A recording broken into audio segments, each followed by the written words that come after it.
रहे हैं तो मैं बचपन को सतयुग में बांट रहा हूँ। बचपन जीवन का सतयुग है।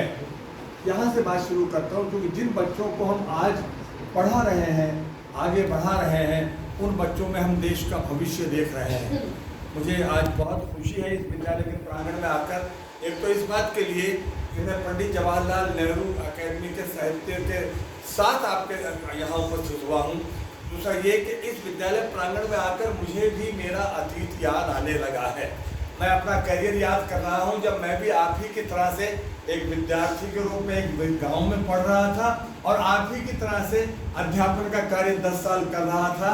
इसके बाद आकाशवाणी में आया और आकाशवाणी के बाद में अब इस समय में ये देश की जो प्रथम बाल साहित्य अकेडमी हमारे मुख्यमंत्री महोदय ने स्थापित की है पंडित जवाहरलाल नेहरू के नाम से, उस अकादमी का मैं प्रथम चेयरमैन नियुक्त किया गया हूँ। इस बात का मुझे फख्र है, इस बात का मुझे गौरव है, इस बात का मुझे उत्तरदायित्व है कि कैसे इस देश को आगे बढ़ाना है।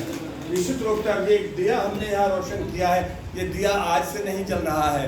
हर दिवाली पर दिए जला रहे हैं, सदियों से दिए जला रहे हैं।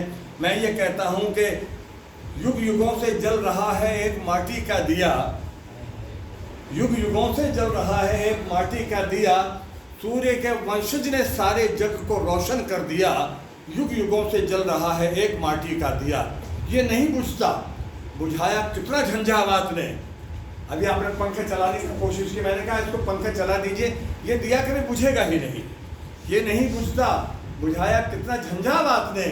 आंधियों के झोंके आए, नम किया बरसात ने, पर इसे जीवित रखा है इतनी सी एक बात ने कि भीख मांगी इससे एक दिन अंधेरी रात ने, बस उसी दिन से उजाला इसने सारा दे दिया। युग युगों से जल रहा है एक माटी का दिया।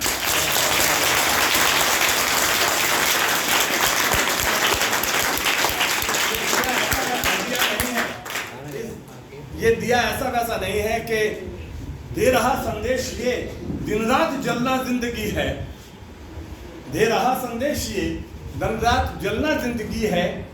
हर अमावस के अंधेरों को उगलना जिंदगी है, निकलना जिंदगी है।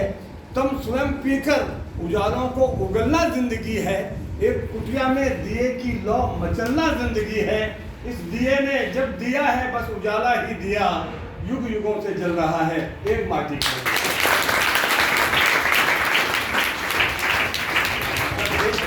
अकेडमी स्थापित की गई और उसमें मेरे नाम को प्रस्तावित किया गया। मैं माननीय मुख्यमंत्री महोदय का बहुत शुक्रगुजार हूँ। उस पंडित जवाहरलाल नेहरू के नाम से अकेडमी स्थापित की गई है जिन्होंने देश का एक स्वप्न देखा, देश की एकता का स्वप्न देखा, शांतिपूर्ण सह अस्तित्व का स्वप्न देखा, जियो और जीने दो का स्वप्न देखा। मैं दावे के साथ कह सकता हूँ कि अगर पंडित प्रधानमंत्री नहीं होते जवाहरलाल नेहरू तो वो नोबेल पुरस्कार विजेता जरूर होते। वो एक लेखक थे, विचारक थे, स्वप्नदृष्टा थे।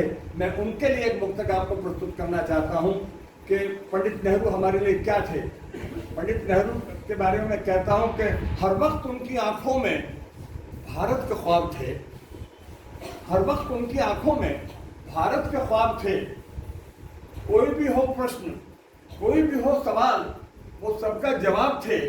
और अब तक चमन में फूल ये करते हैं गुफ्तगू, हम कुछ नहीं हैं, नेहरू तो खुद ही गुलाब थे।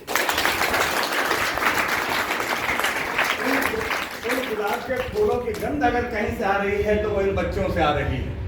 इन बच्चों में वो गुलाब आज भी महकते हैं। मैं अपनी कविता में बार बार कहता हूँ कि माना कि दुनिया कभी हम छोड़ जाएंगे और नस्लों के लिए अपनी कलम छोड़ जाएंगे। हम इस कलम को आप लोगों को समझाना चाहते हैं, ये किताबें आप लोगों को देना चाहते हैं, ये ज्ञान आप तक पहुंचाना चाहते हैं। आप किताबों के अलमारी के नजदीक खड़े होकर देखिए, लगता है जैसे हजारों साल पुरानी सभ्यताएं सांसें ले रही हैं।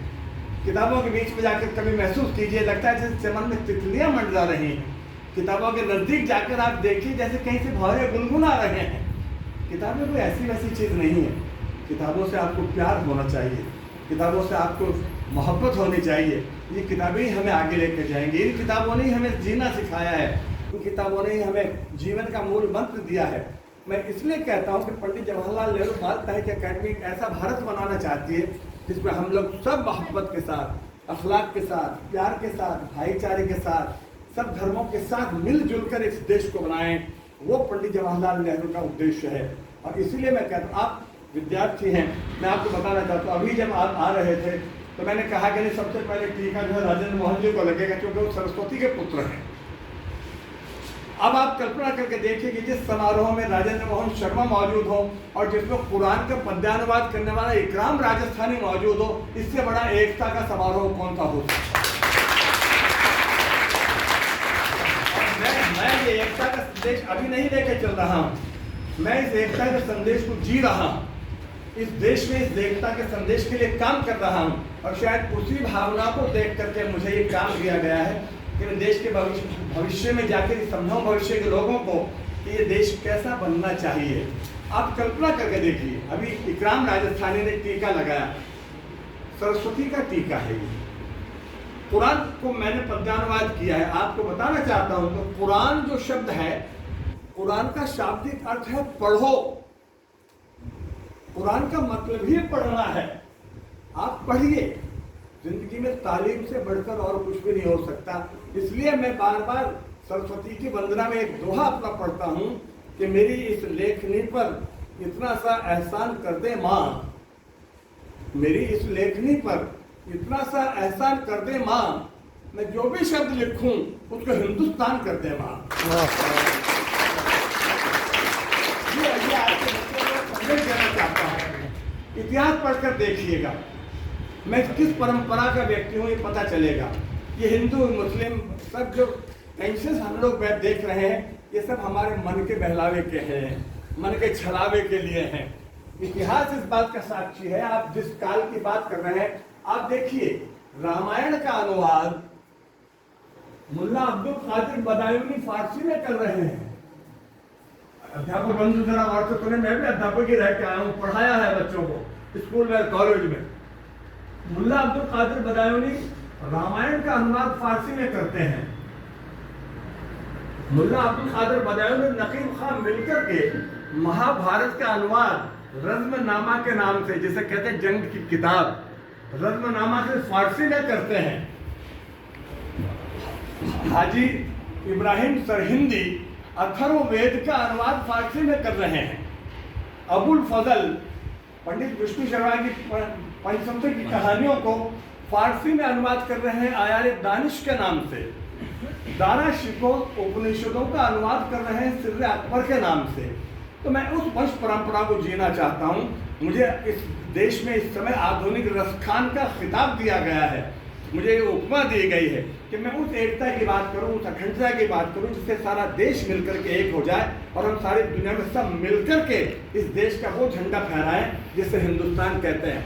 मैं पंडित जवाहरलाल नेहरू अकेडमी के माध्यम से कहना चाहता हूं, आपको मालूम होगा कि रसखान का खिताब मुझे क्यों दिया गया है, क्योंकि रसखान भगवान कृष्ण की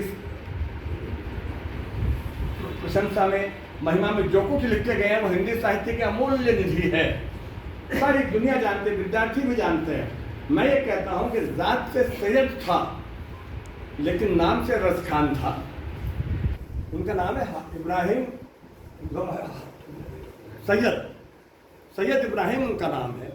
जात से सैयद था लेकिन नाम से रसखान था।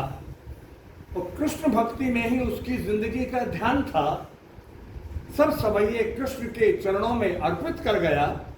उसके मन के वृंदावन में पूरा हिंदुस्तान था। आज विद्यार्थियों को मैं इस बात की शिक्षा देना चाहता हूँ, इन किताबों को पढ़ करके हमें ऐसा हिंदुस्तान बनाना है, हमें ऐसा भारतवर्ष बनाना है, हमें ऐसे देश का निर्माण करना है जिसमें हम गर्व से कह सकें कि ये हमारा हिंदुस्तान है। पंडित जवाहरलाल नेहरू अकेडमी की तरफ से आप लोगों को एक तुच्छ भेंट ही मानता हूं मैं तो, क्योंकि 1 लाख रुपए की किताबें हम आज आप लोगों को दे रहे हैं, लेकिन ये कुछ भी नहीं है हमारे नज़र में, कुछ नहीं। जब ये सारे बच्चे पढ़ करके इन किताबों से ज्ञान प्राप्त करके इस देश को आगे लेकर जाएंगे, उस वक्त ये किताबें अपने आप अपने मुंह से बोलेंगी कि हमने कितना बड़ा काम किया है। अभी कैलाश जी ने कहा, वो इतने अच्छे कवि हैं, खुद भी इतने अच्छे मुक्तक उन्होंने सुनाए, मैं बहुत ज़्यादा प्रभावित हुआ। लाल किले से जब मैं कमेंट्री करता हूँ या विजय चौक से जब मैं कमेंट्री करता हूँ तो मेरे सामने दर्शक या श्रोता नहीं होते हैं, केवल रेडियो के माध्यम से बोल रहा हूँ। लेकिन यहाँ आकर ये लग रहा है कि बच्चे आज मुझे सुन रहे हैं, मेरे सामने बैठे हुए हैं, अपना एक्शन दे रहे हैं, उनके आंखों से हाव भाव से मुझे मालूम हो रहा है।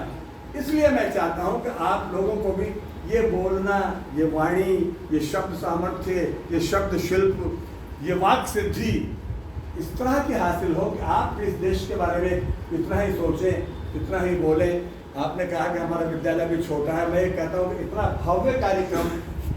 भव्य कार्यक्रम आपने आयोजित किया है। मैं आप सब लोगों का आभार प्रकट करना चाहता हूँ और कहना चाहता हूँ कि पंडित जवाहरलाल नेहरू बाल साहित्य अकेडमी अभी बिल्कुल अपने शैशव अवस्था में है, अभी चलना सीख रही है।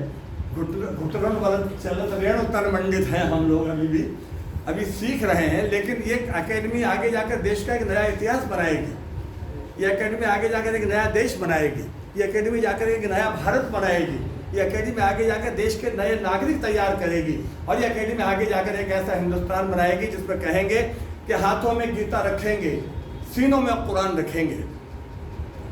हाथों में गीता रखेंगे, सीनों में कुरान रखेंगे, मेल बढ़ाए जो आपस में वही धर्म ईमान रखेंगे।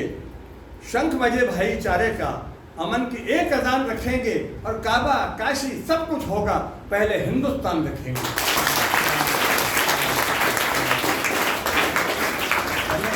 मेरा मन बहुत करता है जब मैं कभी आप लोगों के बीच में आता हूँ, विद्यार्थियों के बीच में आता हूँ तो कुछ ज़्यादा उत्साहित हो जाता हूँ। मुझे अपना सारा जीवन याद आ जाता है, मुझे मेरा सारा संघर्ष याद आ जाता है। साइकिल पर बैठ करके जब पढ़ने जाता था वो समय याद आ जाता है और आज कार में बैठता हूँ तो वो मज़ा नहीं आता है। जो उस समय मैंने दिन देखे हैं वो समय मुझे अभी तक याद है। आपको सुनकर के आज मैं बच्चों को अपनी कहानी इसलिए सुना रहा हूँ कि आप लोगों में परिश्रम का, आगे बढ़ने का, संघर्ष का एक नया हौसला पैदा होना चाहिए। आप लोगों में से कोई कल्पना कर सकता है कि मेरा जो गीत आज पूरी दुनिया में छा रहा है, इंजन की सीटी में मारो मंडोले, चला चला रे ड्राइवर गाड़ी होड़े होड़े, या मेरे गीत और कुरान का अनुवाद के लिए आपने कहा मैंने कुरान का अनुवाद किया है, डॉक्टर शंकर दयाल शर्मा जी ने उसे रिलीज़ किया है। गीतांजलि का अनुवाद राजस्थानी भाषा में किया है, ममता बनर्जी ने उसे रिलीज़ किया है। मधुशाला का अनुवाद किया है, अमिताभ बच्चन ने उसे पढ़कर कहा कि इतना बड़ा काम किया है आपने। तो ये बड़े काम ऐसे ही नहीं हो गए हैं, इसके लिए बहुत मेहनत की ज़रूरत है, बहुत संघर्ष की ज़रूरत है। क्योंकि कई तूफान यूँ तो सामने थे, कई तूफान यूँ तो सामने थे, हम अपना हौसला लेकर खड़े थे। कई तूफान यूँ तो सामने थे, हम अपना हौसला लेकर खड़े थे। हमारे सर पर छप्पर भी नहीं थे, हमारे ख्वाब महलों से बड़े थे। बच्चों कोई स्वप्न देखो, सपना देखो, सपने को पकड़ो और सपने पढ़ देख करके आगे बढ़ना सीखो। मैं बहुत कुछ कहना चाहता हूँ लेकिन मेरा ख्याल है कि समय भी बहुत हो रहा है, आप लोगों को काफ़ी हम लोग कह भी चुके हैं। अभी केवल इतना ही कहना चाहता हूँ कि पुस्तकें नहीं हैं, ये एक अनमोल दौलत है, ये अशरफियाँ हैं जो आज हम आपको यहाँ लुटा रहे हैं। इन अशरफियों को संभाल कर रखिएगा, इन अशरफियों का पूरा लाभ उठाइएगा, इनसे अपना ज्ञान प्राप्त कीजिएगा। ज्ञान प्राप्त करके जो मैंने कहा है, जो पंडित नेहरू चाहते हैं, जो महात्मा गांधी चाहते हैं, जो देश के सारे नेता चाहते हैं कि देश एकता के सूत्र में बनकर एक ऐसा देश बने जिसके लिए हम कहते हैं कि कबीरा मीर तुलसी जाय सी रसखान रखते हैं, भजन मीरा के मन में मीर का दीवान रखते हैं, सदा सांसों में गीता बाइबल कुरान रखते हैं, हम अपने दिल की हर धड़कन में हिंदुस्तान रखते हैं। ये भेदभाव हिंदू मुस्लिम जैन पारसी सिख ईसाई ये सब ऊपर के ताने बाने हैं। मन से आगे बढ़ना सीखिए, मन को सीखिए, क्योंकि एक मन अधौन मन ये ऊंचा नीचा होए, मन से मन को तोलिए तब मन पूरा होए। ये किताबें आपको यही सिखाएंगी, इंसान को इंसान समझे। राजन मोहन जी ने बहुत अच्छी बात की, हम अच्छा इंसान बनाने की तरफ बढ़ना चाहते हैं। आदमी तो दुनिया में लाखों करोड़ों हैं, लेकिन अच्छा इंसान बनाना बहुत मुश्किल है। और अच्छा इंसान बनाने का काम केवल किताबें करती हैं। आदमी को अच्छा इंसान किताबें बनाती हैं, वरना तो आदमी तो मूलतः आपको मालूम है सोशल क्रीचर है, एक जानवर ही है आदमी, तो उसे सुधारती है तो केवल पुस्तकें। ये पुस्तकें ही है जो वाल्मीकि जैसे आदमी को रामायण का रचयिता बना देती है। ये पुस्तकें ही हैं जिन्होंने आदमी को इतना आगे बढ़ा दिया है। हम ये चाहते हैं कि इन पुस्तकों को आप पढ़ें, आगे बढ़ें, जीवन में गुने। राजन मोहन जी ने आपको बहुत सी योजनाएं हमारी बताई हैं, हमारे लिए लिखें, अपने साहित्य को प्रबल करें, अपने ज्ञान को प्रबल करें, मोबाइल से छुटकारा पाएँ। इधर उधर मोबाइल पे हाँ हूँ ई की मात्राएं लगाना छोड़िए, ई स्कूल और ई मोबाइल और ई बुक और ये छोड़िए, ई से केवल इकराम याद रखिए। और ये इकराम कोई वो इकराम नहीं है जो मैं बोल रहा हूँ, ये वो इकराम है जो एक राम, यानी दुनिया में वो एक ही राम है जो सबको देख रहा है, जिसके लिए कहता हूँ कि जुड़ा इस देश की माटी से मेरा नाम रहता है, जुड़ा इस देश की माटी से मेरा नाम रहता है, ये धरती राम की है, इसमें ही इकराम रहता है। ऐसे बच्चे बनिए, जिस दिन कोई बच्चा इस तरह का एकता का काम करेगा उस दिन मुझे लगेगा कि मैंने वाकई अच्छी किताबें दी हैं और हमारी अकेडमी ने अच्छा काम किया। आप लोगों ने यहाँ बुलाकर इतना भव्य कार्यक्रम किया, इतना भव्य स्वागत किया और इतने अच्छे बच्चों से मुझे मिलाया। अब आगे से थोड़ा ले लो कि मोबाइल को छोड़ो, टेलीविज़न की जो घृणा भरी दलीलें आ रही है उनको देखना छोड़ो, अच्छे आदमी बनना सीखो, अच्छे इंसान बनना सीखो, जो नफरत फैलाते हैं उनसे दूर रहना सीखो, आपस में प्यार और मोहब्बत फैलाओ।